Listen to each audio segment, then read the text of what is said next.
Good morning. All right, so we're halfway through the holidays. We just finished up Thanksgiving, and now we're entering into Christmas, and then soon New Year's.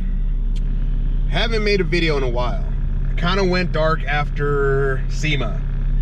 SEMA was, that's a whole video in itself, man. If you guys really want to hear what I learned at SEMA, let me know in the comments, dude, and I'll make a video.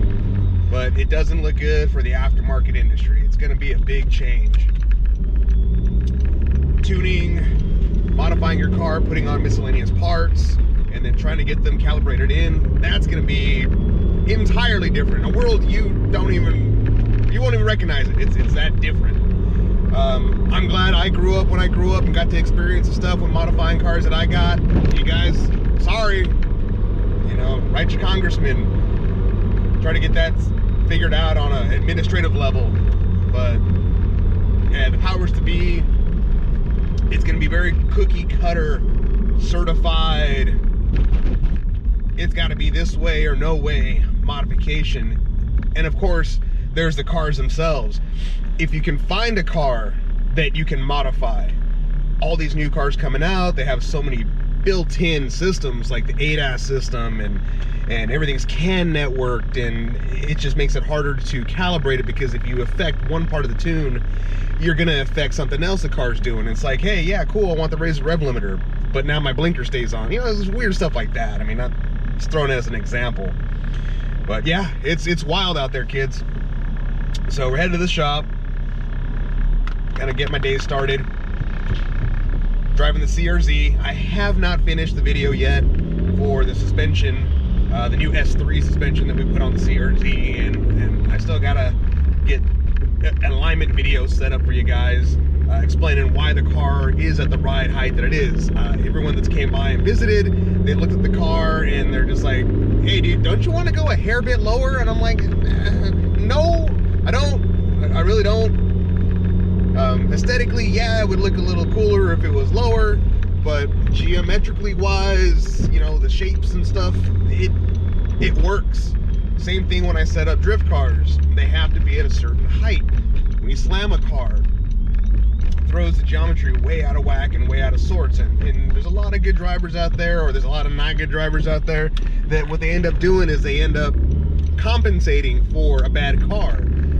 They don't necessarily know what a good car is, and they just learn their way around it, and they hit a lap time. But in the world of the nerdy world of suspension and tuning, and when numbers matter and data matter, a car has to be a certain way in order for things to work. You want equal amounts of articulation up and down, and so on and so forth. But we'll do more videos on that. This is more of a follow-up video, where things have been, why I haven't posted. Like I said, dude, I just went dark, man. I just didn't want to really deal with anything with cars. I was doing my day-to-day, but you kind of get the wind taken out of your sails. You go to SEMA and you're full of gusto, and you're like, yeah, I'm gonna see some cool stuff. I'm gonna see some of my friends from other parts of the country and some parts of the world that I haven't seen, because it's kind of like your holiday. You go to SEMA, you see all these people, you go have dinner with them, have a couple of drinks, get some FaceTime with your vendors. We signed up with Mtron while we were there, finally got some seat time and sit down with the guys at Mtron rather than just being on the phone. It was going good. And then all of a sudden, I sit in my EPA classes, and you start seeing and hearing from lawyers, and you start hearing from EPA reps of what's going on, and other shop owners and stuff that's affected them around the country. And this is at a federal level, folks. I'm telling you, it's nationwide. It's not just California, so don't be all boo-hoo California, I'm gonna register my car out of state. It's everywhere, man. Like I said, I'll probably do a video more in depth on it. I just don't know how much I really want to disclose what's going on, but it's not looking good unless there's some major change somewhere. So enjoy it now. We're focusing a lot more in the shop on suspension, because that's stuff you can do.